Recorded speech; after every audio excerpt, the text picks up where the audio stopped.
Hello everyone and welcome to the first episode of Management Science, the YouTube channel that will turn you into a management expert if you follow it long enough.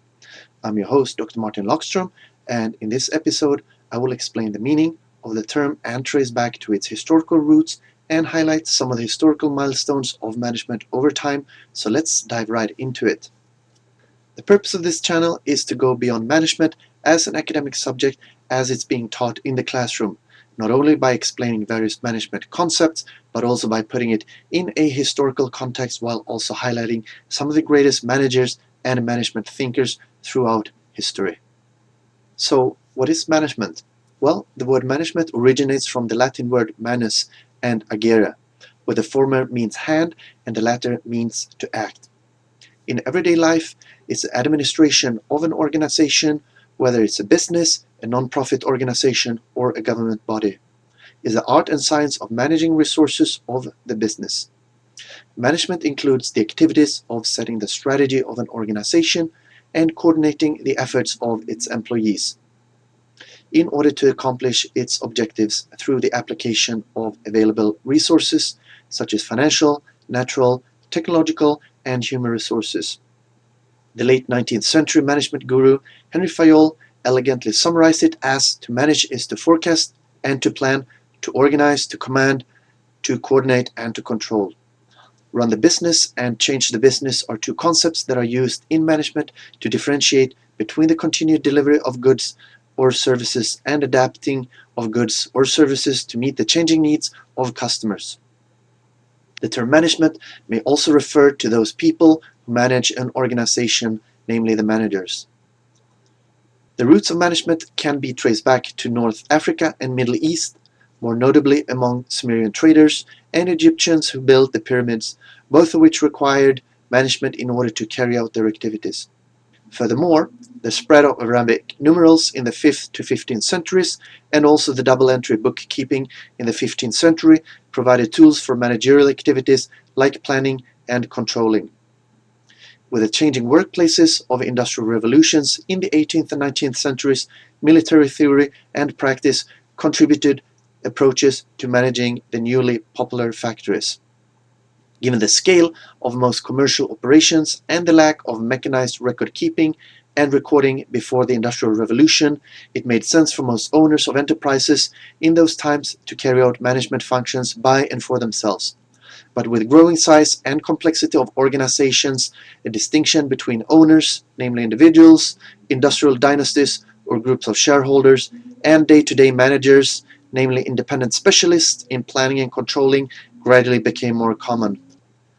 The field of management originated in ancient China, including possibly the first highly centralized bureaucratic state and the earliest example of an administration based on merit through testing.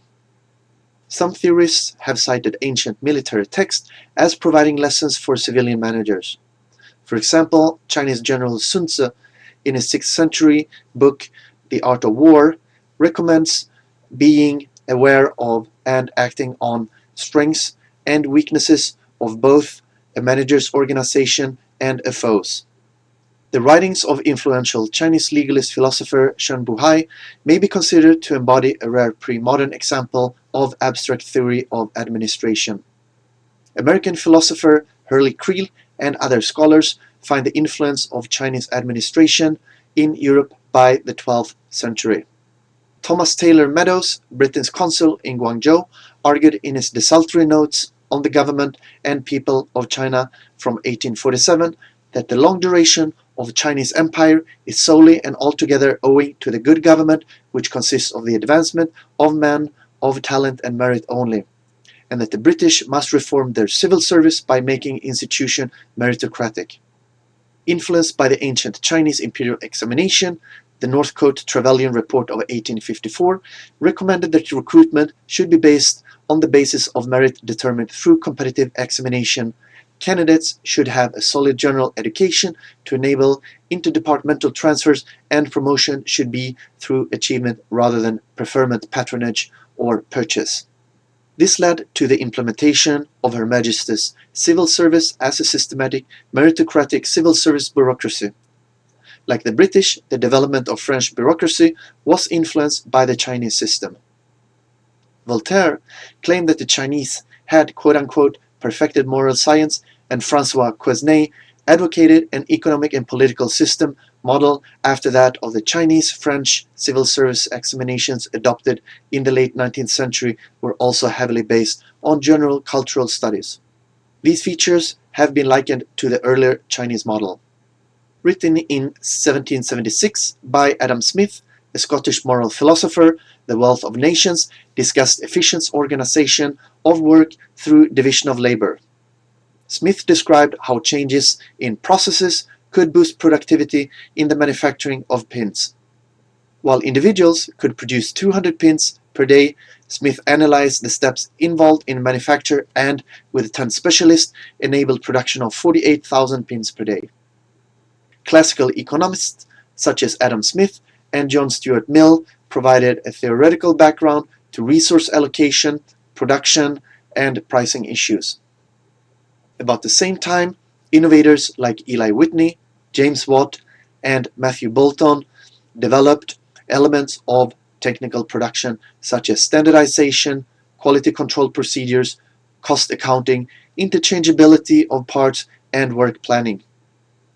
Many of these aspects of management existed in the pre-1861 slave-based sector of the US economy, and that environment saw 4 million people, as the contemporary usages had it, managed in profitable quasi-mass production before wage slavery eclipsed chattel slavery. Salaried managers as an identifiable group first became prominent in the late 19th century. As large corporations began to overshadow small family businesses, the need for personal management positions became more necessary. Businesses grew into large corporations, and the need for clerks, bookkeepers, secretaries, and managers expanded. The demand for trained managers also led to college and university administrators to consider and move forward with plans to create the first schools of business on their campuses. At the turn of the 20th century, the need for skilled and trained managers had become increasingly apparent. The demand occurred as personnel departments began to expand rapidly. In 1915, less than 1 in 20 manufacturing firms had dedicated personnel department. By 1929, that number had grown to over 1/3. Formal management education became standardized at colleges and universities. Colleges and universities capitalized on the needs of corporations by forming business schools and corporate placement departments. This shift toward formal business education marked the creation of a corporate elite in the United States. By about year 1900, one finds managers trying to place their theories on what they regard as a thoroughly scientific basis.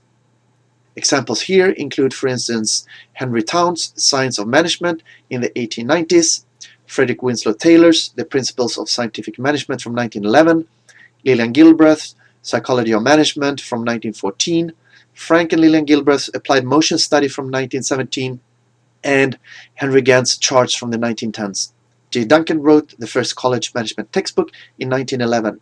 In 1912, Yuichi Ueno introduced Taylorism to Japan and became the first management consultant of the Japanese management style. His son Ichiro Ueno pioneered Japanese quality assurance. The first comprehensive theories of management appeared around 1920.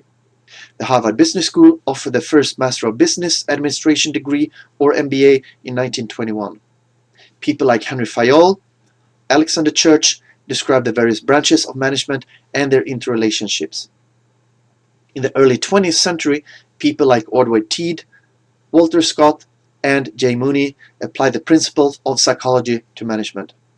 Other writers such as Elton Mayo, Mary Parker Follett, Jesse Bernard, and Max Weber, who saw what he called the administrator as a bureaucrat, Rensis Likert, and Chris Argyris, they approach the phenomenon of management from a sociological perspective.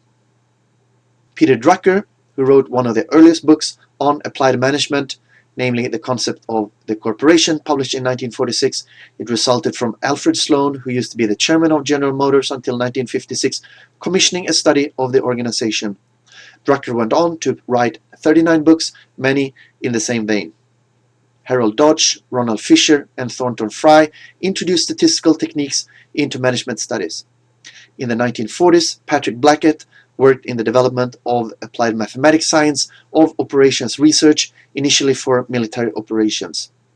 Operations research, sometimes known as management science, but distinct from Taylor's scientific management, attempts to take a scientific approach to solving decision problems and can apply directly to multiple management problems, particularly in the areas of logistics and operations. Some of the later 20th century developments include the theory of constraints from 1984, management by objectives from 1954, reengineering from the early 1990s, Six Sigma from 1986, management by walking around from the 1970s, the viable system model from 1972, and various technology-driven theories such as agile software development from the early 2000s, as well as group management theories such as Cog's ladder from 1972 and the notion of thriving on chaos from 1987. So how about the 21st century then? Well, first of all, we've seen a proliferation of management thought primarily addressing an environment shaped by major forces like globalization and technological change. The more notable concepts and frameworks, we've identified 5 major trends. First, we've seen the so-called extended enterprise or stakeholder view as a complement to the more traditional shareholder view, where we go from maximizing shareholder value to maximizing stakeholder value, characterized by the so-called triple bottom line comprising the financial, environmental, and social bottom lines, or the so-called 3 Ps, namely people, planet, and profit. Second, we have also seen a change in the view of competition, where we have transitioned from competition between companies in the 20th century to a notion about competition between supply chains around the turn of the century, to the concept of competition between ecosystems in more recent years. Third, in terms of organizational theory, we have transitioned from the hierarchical, functional, and divisional organizational structures in the early 20th century to the matrix organization in the second half of the century, and today toward the so-called transnational organization, which more resembles a network or hub-and-spoke structure, aiming at getting the best of both worlds of control and flexibility. Fourth, in strategic planning, companies have started to transition away from the traditional long-term linear planning process to smaller but more frequent planning and execution cycles, so-called sprints, in a concept called agile management, which was borrowed from the IT industry.